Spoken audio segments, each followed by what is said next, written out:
Welcome to Crash Concepts, where the economy, energy, and the environment are explored. Up next, fresh ideas and insights into the factors that are driving the world and shaping your future. Presenting information you can't afford to live without, here's Chris Martenson. Welcome to this Peak Prosperity Podcast. It is May 2nd, 2017, and I am Chris Martenson. I think there's an oil price shock coming in a few years. Now, today we're going to talk with one of the leading experts on oil and gas production in the U.S. and the person I trust most to analyze and tell the truth about the shale plays in particular. Now, here's why you should care a lot about this subject. There's simply no question that economic growth requires energy. Specifically, if you want more economic growth, then you are, by definition, going to consume more energy. That's what decades of data in the Energy Economic Data Series tells us. So, how much we have and whether or not it can support the necessary or even required economic growth to service the massive piles of debt we've got today, not to mention the un- and underfunded pension and entitlement programs like Social Security and Medicare. We're way past the time where prudent adults can simply wish or assume that somehow, some way, energy will magically show up to save our future hopes and dreams.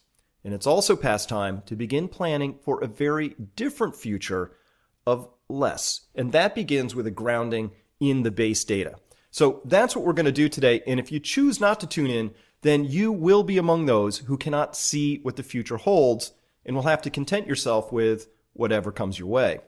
So let me introduce today's guest, Art Berman. He's been on the show several times before. He's a geological consultant with nearly 40 years of experience in petroleum exploration and production, with 20 of those at Amoco, now known as BP. He has published more than 100 articles on geology, technology, and the petroleum industry during the past 5 years. He's got the chops and has published more than 20 articles and reports on the shale gas plays, including the Barnett, the Haynesville, Fayetteville, Marcellus, Bakken, Eagle Ford, and of course Permian plays. I follow him very closely at his blog at artberman.com. You should too. Welcome, Art. It's great to have you back on. Thanks, Chris. It's always good to talk to you. Well, let's start it way on the outside of this story. You know, I feel like the U.S., Art, and possibly the world, has taken its eye off the oil situation, except to note that everyone kind of seems to believe that oil is, well, it's oversupplied. The cost to extract it are dropping. There's lots of it. We can just find more as soon as we need to. First, is there any truth to that? There's underlying truth to even the silliest things that we believe, or they wouldn't last. So, it's not a totally crazy idea. There is if price gets high enough, we will find oil and gas in some very strange and very expensive places. So, I'm not interested in spreading any kind of false ideas that we're running out of oil. We're not running out of oil. We're not running out of gas. The problem that we've had now for the past at least 20 years is that we seem to have run out of inexpensive oil and gas. And that's where the so-called shale plays, the offshore, deep water kinds of ventures that have dominated the industry now for much of the last 20 years come in. And so you can always find more. Question is, what does it cost? And that's, I think, an issue that we don't really want to talk about very much. And the second piece of that is the idea that somehow technology is always going to save us. And I think that theme goes way beyond oil and gas and energy, but it's certainly prevalent in my line of work, which is oil and gas. And so the problem there is that people seem to lose the distinction between technology and energy. Technology does not create energy. Technology is simply a way to convert energy or to convert resources into work. And so you can improve the technology, and basically it allows you to, turn the faucet on harder. It doesn't create any new energy, And it certainly doesn't help you conserve what you already have. In fact, quite the opposite. The better the technology, the quicker you run through what you have left. So those are, so the themes that you're talking about, everything has a cost. And so many things are possible. Yeah, we can always find more oil and gas. Are we willing to pay for it? Is our global economy capable of managing that cost? That's really the issue. Well said. And let me just echo something really quick. The thank you for saying that technology does not create energy. I think a lot of people have a mistaken faith in technology, assuming that it's technology that allows us to get more energy. And maybe there's some truth to that. If we can get 12% out of a tight play instead of 10%, that extra 2%, it's kind of like extra energy that technology unlocked, or our genius processes. But at the end of the day, it also allows us to get it out more rapidly. It doesn't create new energy. Really important point. So let me echo that. And then there's a lot to unpack in here. I started with this idea that I think oil prices are going to have to be a lot higher in the future. And here's why. Let's go to the cost side of this. I know that new finds in the deep water plays and some of the more unconventional plays, tar sands, Orinoco heavy belt, Venezuela, these cost a lot of money to go out and do. And so just again, starting at the macro before we get down to the shale, here's what kind of caught my eye, Art, is that oil discoveries measured in billions of barrels across the globe for 2014, 15, and now 16, when you add those 3 years together, I don't have a worse 3 years for oil discoveries in my data series, which only goes back to the 20s. We have individual years that are as bad as a couple of real dry years in the early 50s. But as a 3-year set, this is the lowest discovery set we've got in many decades by my data. Tell people, explain that to people. Why is that a concern? There are really two pieces to this answer, Chris. And the first is that we've been looking at diminishing returns as far as the size of what we've discovered now for, the last 40 or 50 years, really. This was a trend that, was of concern long before shale plays certainly came onto the horizon or the landscape. So it's kind of an endemic problem, and that's the reason that we went to things like tar sands. We went to things like ultra deep water. We've gone to to all sorts of exotic things because we're just not adding the reserves. And oil companies, particularly publicly traded, traditional major oil companies, they, a big measure of are they being successful, at least according to investors, is are they replacing the reserves that they're producing? And for a long time, that's been a real challenge for them. And so in some ways, the shale plays have been a little bit of an out, that they've been able to, at least on paper, say they're adding reserves again, whereas in the past they weren't. So that's that's part of the story. But the short term story is we're just not spending the money.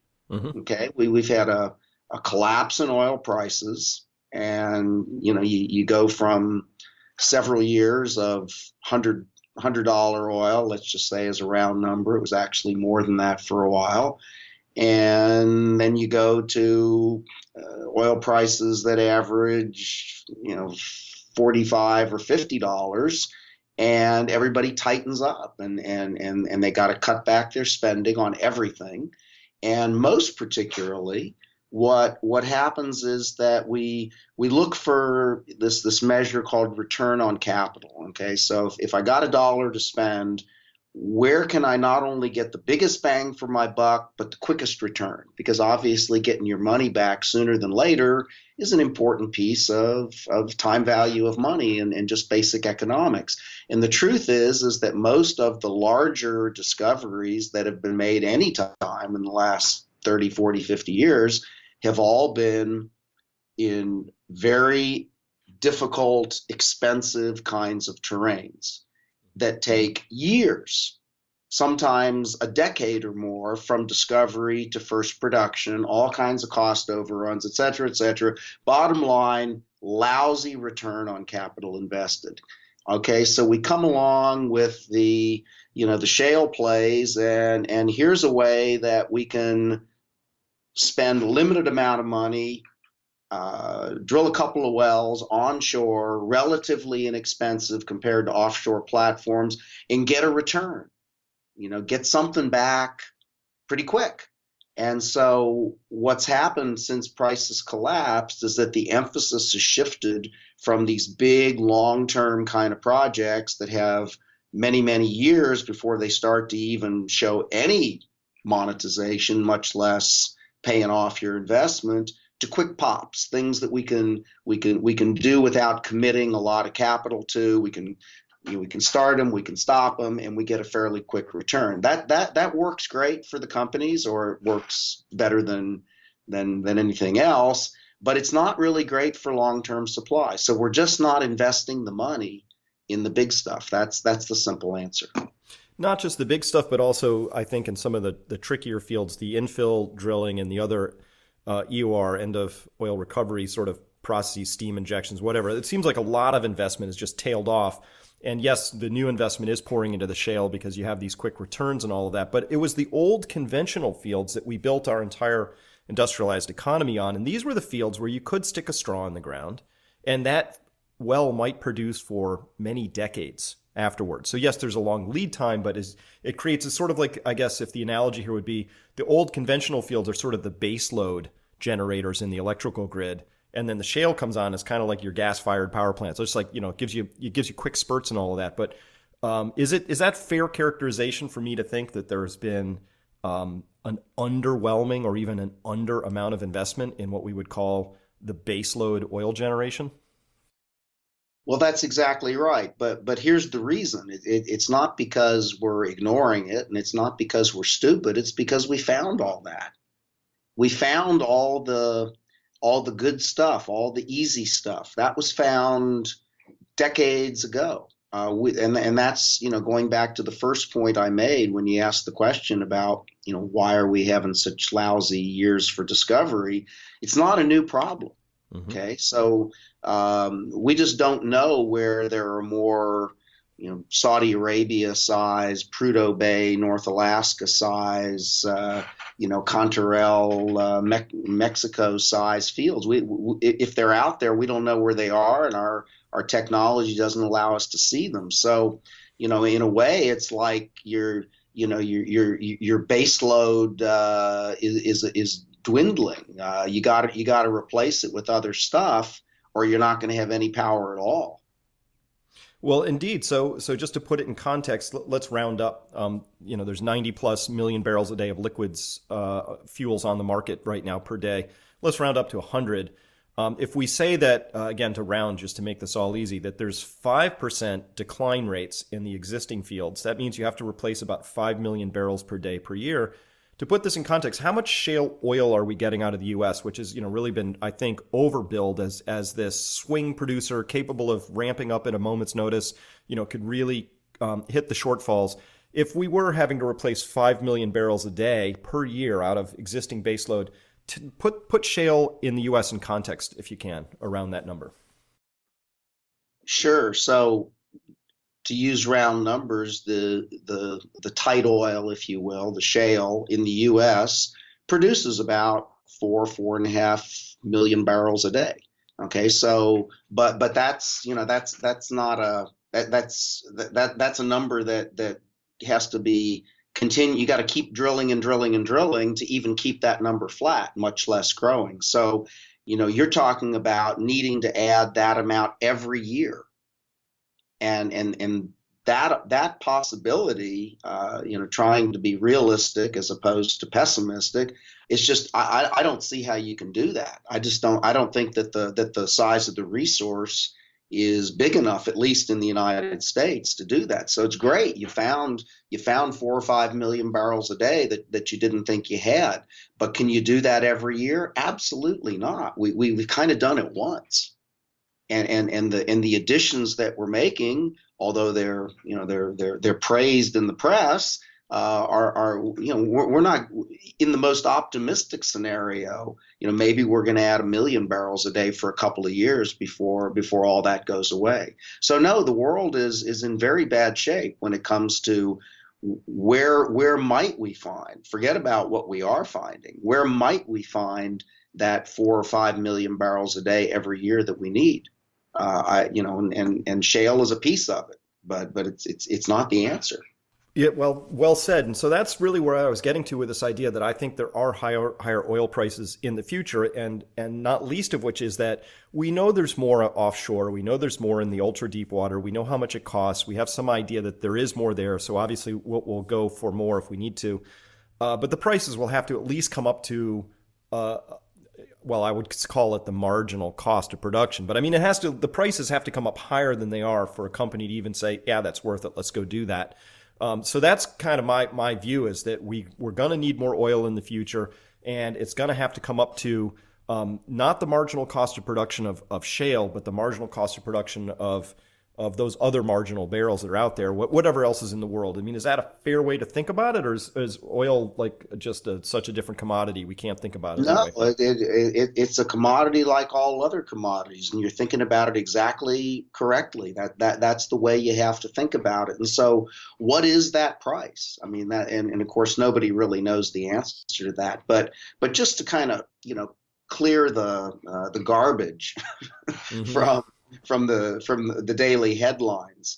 The idea, I saw something this morning where the offshore technology conferences in Houston, where I live today, that's all the big deep water guys, and somebody at BP said, well, even though our break-even cost in deep water is $40 a barrel, if prices go below 50, we're not going to drill. Okay, well, let's deconstruct that comment. When he says that the break-even price is $40 a barrel, what he means is that the production costs are $40 a barrel.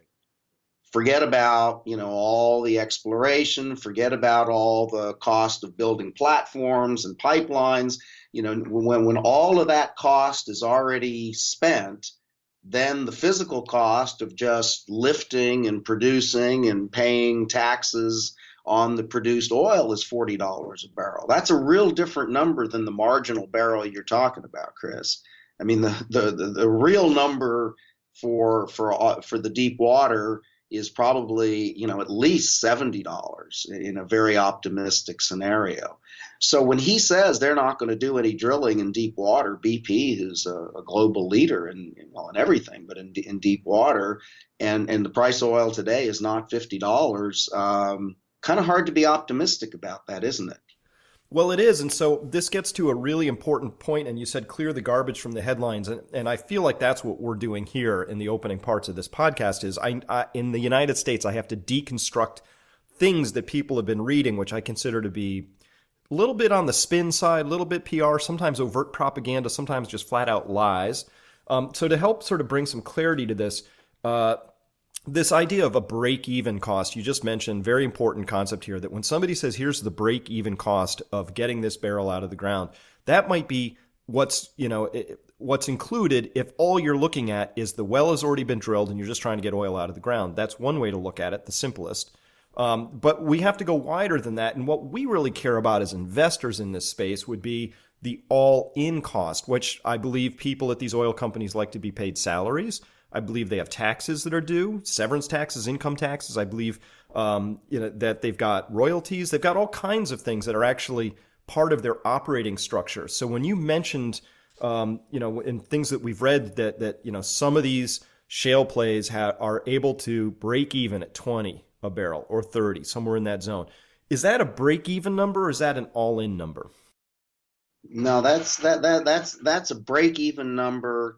If you eliminate what you call sunk costs, okay, everything you had to pay to get to that, it's a point forward number, Chris. That's really what we're talking about. And while it does include some of those costs you mentioned. It never includes fundamental costs of doing business, like paying salaries and keeping the lights on and, running your corporate jets and things like that. And it also never includes your interest expense. And all these companies, even the biggest, are in major debt, and interest expense is a big part of what they have to do to stay alive. So at the very least, it excludes those two huge components of just doing business. So it's not a real number. Well, let's talk about that interest expense real quick. Let's see if I'm thinking about this the wrong way or the right way. Last I heard, there was about $350 billion in debt on the shale companies. And to put that in context, I know oil's trading in the high 40s today. But let's just, again, I love round numbers. So let's imagine that at the wellhead, they're getting $35 a barrel, right? And this is just so I can do the math in my head. If I divide 35 into 350, I get a number like 10.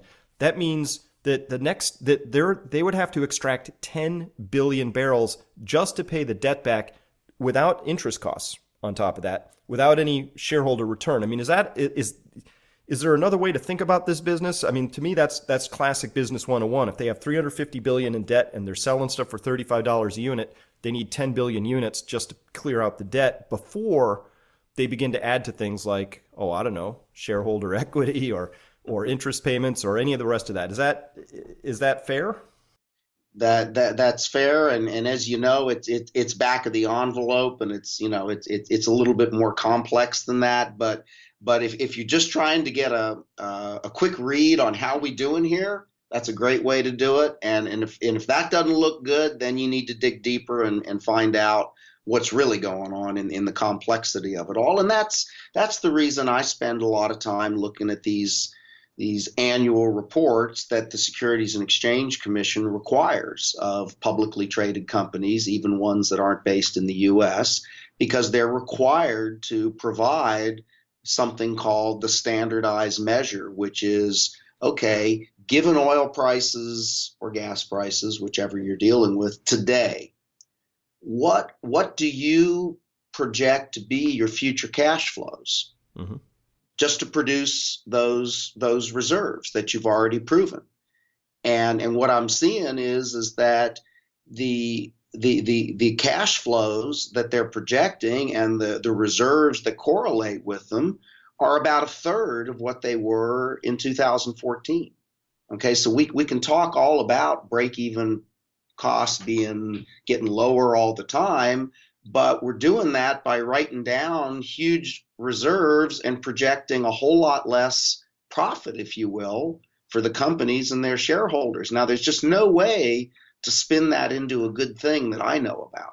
And fair enough, it's because prices are terrible, but that's the way it is. I mean, that's just the way business works. I mean, you have to live with what you have. Mm-hmm. All right, so let's turn on that for a minute, because now we're down in it. And you wrote an article recently that the headline of which is "Low break-even prices are not just for shale players, they're for everyone." Tell us about that and why that's important. Well, the mythology, the headlines are that somehow these shale companies have shown us the end of history, if you will, mm-hmm. and that now that we're doing shale, everything that you used to think was true about oil and gas, it's no longer true. Where we used to think we were running out of affordable oil and gas resources as recently as 10 years ago or so, forget about that. Now we got a cornucopia that never stops giving, and all those dinosaur companies like ExxonMobil and BP and whatever, they're just not nimble enough. They're not hip to all the nuances and technology, and so you really don't want to look at them anymore. You want to look at these very agile companies that are using all the new technology. Well, so I just went and looked at this data that I described, that the SEC requires of all these companies. And yeah, it's true. The shale companies are breaking even at $40 a barrel. And guess what? So are all the big companies. All right. And why is that? Well, first of all, these big companies aren't dumb. I mean, they're not just, sitting on the sidelines, like, waiting to become extinct while the supposedly nimbler, smaller companies are kicking them in the butt. I mean, they're changing too. But the real answer is they're all writing down massive amounts of reserves and a whole bunch of costs that come along with those, like equipment and depreciation. And so, when they get to the bottom of all that crap and they dust it off, they say, hey, we're breaking even at $40 a barrel. Well, yeah, everybody is. It's nothing special. It's called hard times. And the most important piece of this is what's happened to the cost of doing business. And I'm talking about the oil field service companies, the companies that provide the drilling rigs, that provide the frac crews, that provide the drilling muds, they have had to discount their cost of services so severely that that's the major component that's driving this so-called lower break-even price, that you go out and you can download a producer price index for the cost of drilling oil and gas wells from the Federal Reserve of St. Louis, and the cost of doing that has gone down like 40% in the last 2 years. No thanks to technology. That's just the discount that these companies have to provide to get some cash flow. And so the headline tells us it's all technology. And I'm not saying there's no technology, but in my post that you're talking about, I'm saying it's 10% technology and 90% cost reduction from the service providers. Now, maybe, and that's a round number too, and I'm not going to dispute it. Is it 15, 85? I don't know what it is. But the huge component of this cost reduction is that the oil field service companies are going out of business. They can't continue to do business at these prices. And when the inevitable turn comes, then the flip side of this story would be that the break-even cost will then, shoot back up again, because the cost to drill and service will also be going back up. Is that right? And absolutely. And if you go out to the St. Louis Fed and download that oil and gas well drilling producer price index, you'll see that there's been a big jump in the last 2 months. Why? Because activity has gone up a lot, because prices went up, and everybody is hopeful that the OPEC cuts are going to bring happy days again. So yeah, the two always work in tandem. And as the service companies need to charge more and can charge more to stay alive, then the cost of a barrel of oil is going to go up. There's no way around it.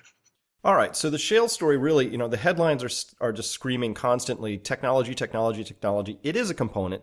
Some of that is technology. Some I've noticed is process. Not to get too wonkish, but somebody sent me this thing and said, "Wow, look at the flow rates on this well." And when I looked at it, it was like instead of a 6,000 foot lateral, which is the horizontal part of the well way down below, it was close to 11,000 or 12,000 feet. And instead of a 20 stage frac, it was a 100 stage frac, and there was 50 million pounds of sand put down that hole.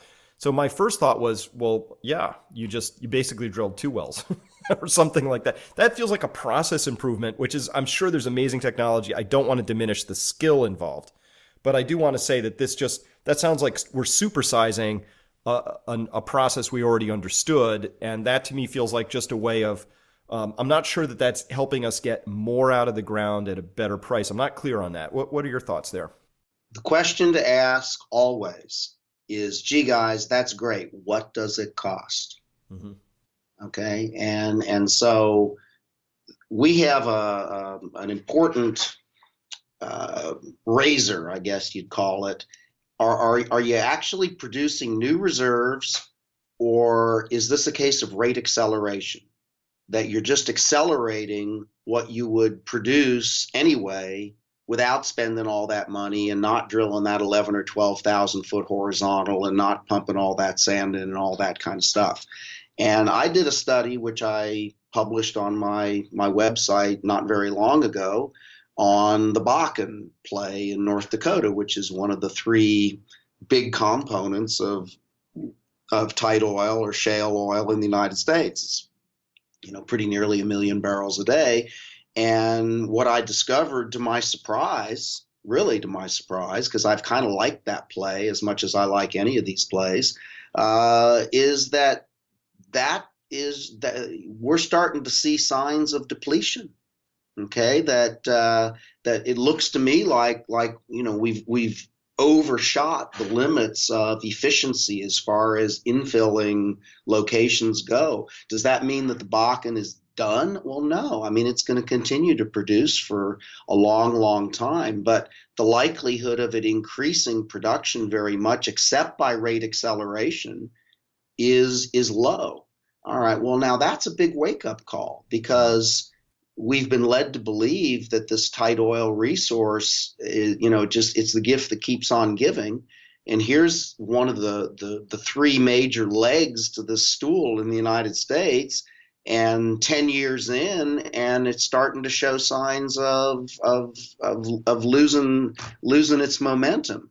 Now, why should that surprise anybody?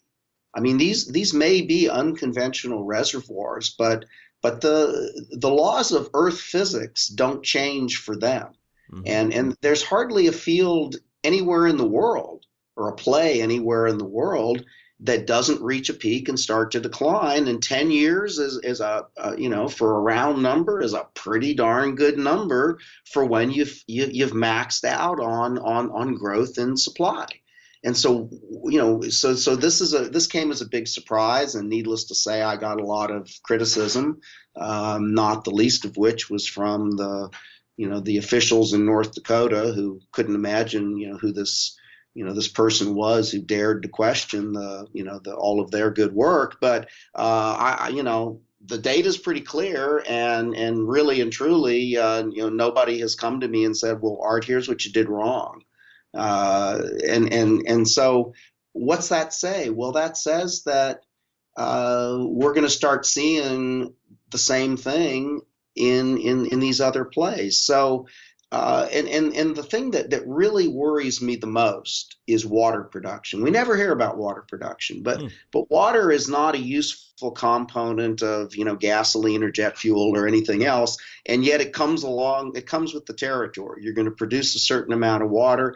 You got to pay a lot of money to get rid of it. And what I saw in the Bakken is that water production was increasing in a big way. And we're not talking about a little bit of water. We're talking about billions of barrels of water along with billions of barrels of oil.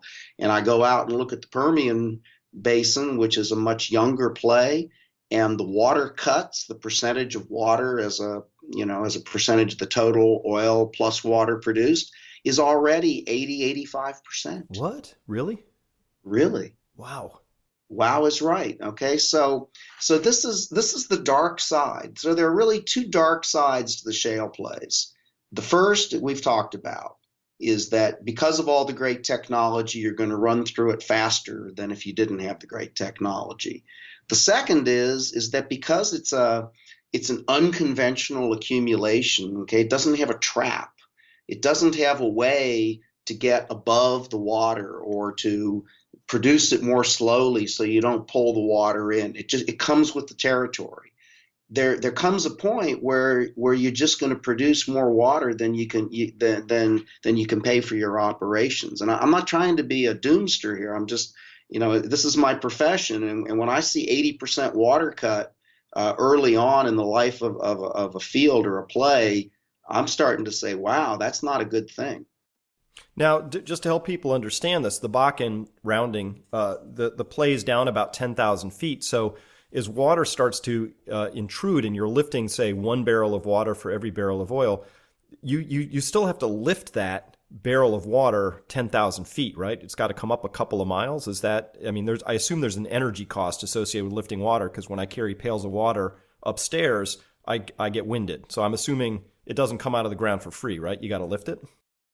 Well, that's a good point. And so at the risk of getting deeper into the proverbial weeds here, with a shale reservoir, because it has no natural permeability, you don't just put it on a pump.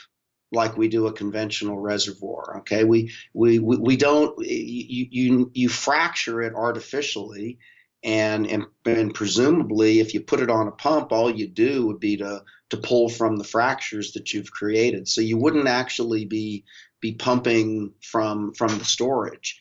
And so we rely on the gas that's dissolved in the oil to provide that heavy lifting that you're talking about when you carry water. Okay, and what I saw in the Bakken is that the percentage of gas produced is declining. That means that the energy in the reservoir that's bringing the oil to the surface is going away. So you're decreasing the gas, which is a bad thing because that says that your energy's going down, and you're increasing the water, which is what you would expect. It's coming in to replace the volumes of gas and the lower volumes of oil that you're producing. So you put those two things together, and that's the reason that I had to write the post, which wasn't fun to write, and it wasn't optimistic. Well, that is really shocking to me that this, we're just 10 years in, and of course this sort of mirrors what we saw in some of the shale gas plays. The Barnett, I think, was rounding again, but about 10, 12 years to peak. And again, prices play a role in this, so we have to keep lots of moving pieces in mind. I assume that if all of a sudden oil was 200 a barrel, lots of other areas in the Bakken would suddenly make sense. I assume they've been high grading, meaning there's sweet spots across this giant territory. Some are more rich in oil and gas and under higher pressure, or whatever, however we're defining that, and others not as much. So what you found in the Bakken, I assume, is that in the areas where they've concentrated, they've kind of already they've saturated. Like infill drilling is not going to really deliver more at this point in time. So what's left are all the sort of the suburbs, the poorer suburbs in this story that are just waiting for higher oil prices, I assume. And so we've got that as a component. But the idea that about 10 years in, and you've kind of mapped it out and hit the sweet spots hard, is sort of whether it's 10 or 20 years, Art. I'm just looking at the idea that these shale plays, we ought to be treating them for what they are. They're amazing, as you put it once, retirement parties. So let's throw a really good party, but they're gonna hit a peak and they're gonna run out at some point. And then where are we in this story? Well, you're exactly right. And back to the point I made a little while ago. That's what we would expect. I mean, that we've got 150 years of history of producing oil and gas wells and oil and gas fields around the world. And so far, I mean, I have not seen the laws of physics give unconventional or shale plays a pass on the laws of physics. And so there's just nothing unusual about the fact that you should expect to see things grow and get better and peak and decline. I mean, that's just the way that's the way that natural systems work. All natural systems, my life, your life. I don't think I'm going to grow anymore. In fact, I'm getting old, and I expect my health to decline, and we all do, because that's our personal life. Why should an oil field be different than any other natural system? So you're right. And yes, the poorer suburbs, we can gentrify those if the price is right. A higher price means we're going to go out and we're going to develop higher cost reserves in those shabbier suburbs. But like everything else, what does it cost, and what are we willing to pay for that additional fix of energy? And that's where I think you're going with this, Chris, is that unless we somehow figure out how to scale back our use of energy in the world, but we can just talk about the United States for now. There's a day of reckoning, which isn't that many years out, and nobody knows how many it is, where we're just not going to be able to do this anymore for $40 or $50 or $60 a barrel. And what are the implications of that? Well, we saw some of the implications, I believe, in July of 2008 when oil spiked to 147 a barrel. And of course, we had this giant financial crisis, and it bears repeating there was, roughly speaking, around 150 trillion in debt on the world landscape at that point, and the oil prices slammed into that, took down places like Greece, Italy, Portugal, the so-called pigs of Europe, which are all 100% oil importers, hurt them.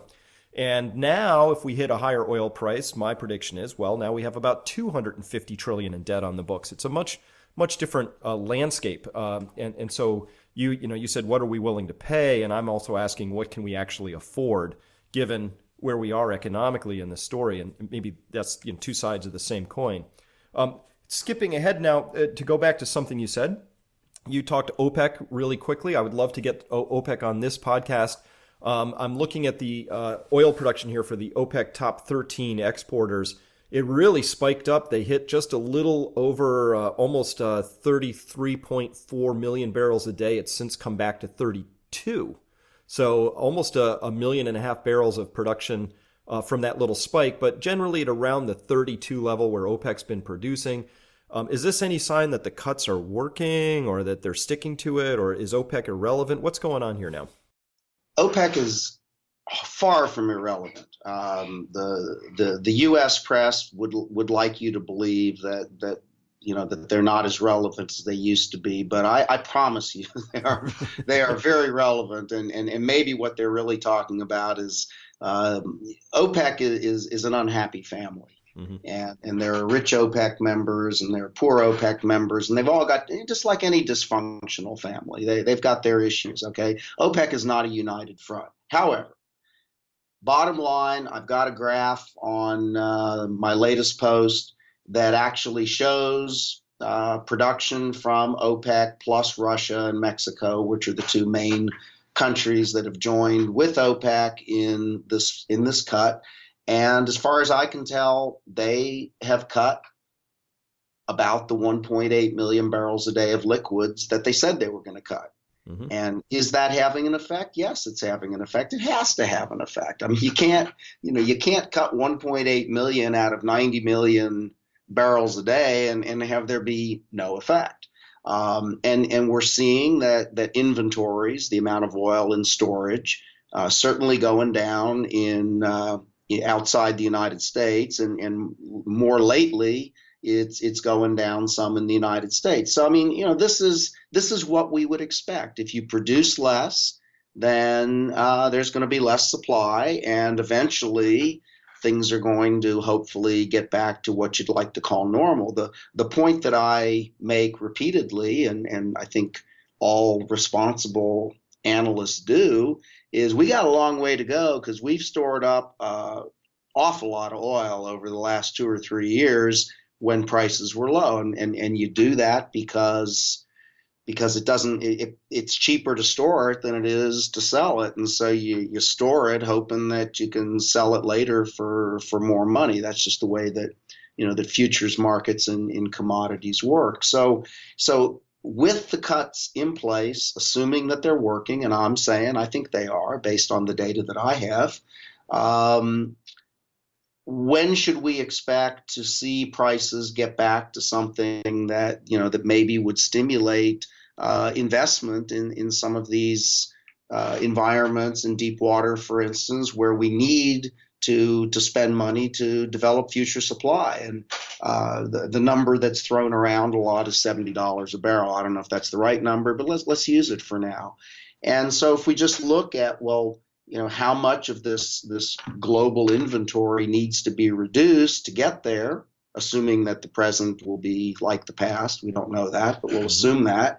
At the very minimum, we're talking about 6 months or a year, very minimum. So this is not something that's going to occur quickly. And of course, there's a million caveats on that. Will all the members of OPEC be able to hang in there? Well, I don't know. What happens with all the U.S. shale producers that are going great guns right now? I mean, the current resurgence in rig count in the United States is faster than at any other period of recovery in history since they've been keeping these rig counts. So, that's a big market concern is will U.S. increases in production counterbalance these cuts by OPEC? So there's a million unknowns, Chris, but the bottom line is that Oil supply and oil markets are a big super tanker, and you just don't turn a super tanker quickly. It takes time to make those kinds of adjustments. And so, in the most optimistic case, I'd say just for round numbers, we're a year away from having oil prices be what they need to be to encourage the investment to somehow soften the blow of higher oil prices in the future. That gets you to, well, what's the global economy capable of affording? Can the global economy afford $70 a barrel? And that's another question, and I have some serious doubts as to how much it can afford that. Right. Right. Lots of moving pieces. But again, oil is the lifeblood of all economic activity. And we know that China is now the largest importer, and their consumption statistics continue to go up. And the OPEC internal consumption statistics continue to go up. So, I'm still sticking to this idea that somewhere out there we've got the flip of this story, which is we're not oversupplied, but at least in terms of export oil, we're undersupplied on the world. And again, people need to be reminded of this. The United States is not energy independent with respect to oil. We import a lot, 6, 7, 8 million barrels a day, depending on the week, month, and time of year we're talking about. So we're still a heavy importer. China's coming on, India's coming on, everybody's using it. And again, that stuff we didn't find in 2014, 15, 16, that's a date we've got in the future, and we don't know what that looks like yet either. But you put all this together, people really ought to be paying attention to this, because this is really, I think, one of the biggest stories out there, and hard to predict because lots of moving pieces, but it certainly is fascinating. And Art, I want to thank you for the diligent, data-based way that you go at this, and there's a lot of PR out there, a lot of spin, and I know people want to be optimistic, and it's good to have lots of hope for the future, but it's even better to be realistic and let the data tell you what it needs to tell you. So I could keep going here, but in the interest of time, I want to thank you so much for your time today, and point people to artberman.com and check all that out. Art, is there any other place or way people can follow you? You giving any talks? I give a lot of talks, but you'll find what you need on my website, and I'll just close by saying, yeah, Chris, sometimes people ask me, well, gee, your message seems a little bit gloomy to me. And I say, wow, I don't feel that way. I understand why you do, but as someone who wants to live in the world, much less if you're an investor, I'd rather have my eyes open going into this thing. I'd rather see things clearly rather than see things the way that my bias wants them to be. And hopefully the people who listen to this share that view. Well, absolutely. So as a final closing investment thought, I'm kind of interested in these services companies that have been really beaten down with an upturn in oil prices. Of course, their prospects would seem to me to be amongst the brightest to participate in that turn. Is that fair, or are they already, where are we in the service company cycle right now, do you think? Well, I think things have to be looking up for the service companies, and if you look at the big ones, certainly Schlumberger and Baker Hughes, I say they're beaten down, and they are, but they still got positive cash flow. Now Halliburton is another story, and they don't look so good. But the real issue is that there is a deficit of frac crews. That's the piece of the industry that really was neglected during the downturn, and so the demand out there for frac crews is huge. And so I, as an investor, I would look at the companies that are really gearing up to hire people, and more importantly, to get their fracking equipment fleets back up to speed. Those are the guys that are going to make the money. Well, fantastic. Art, thank you so much for that. Thank you for your time today, and we'll hopefully talk again in the future. It's always a pleasure to talk to you, Chris.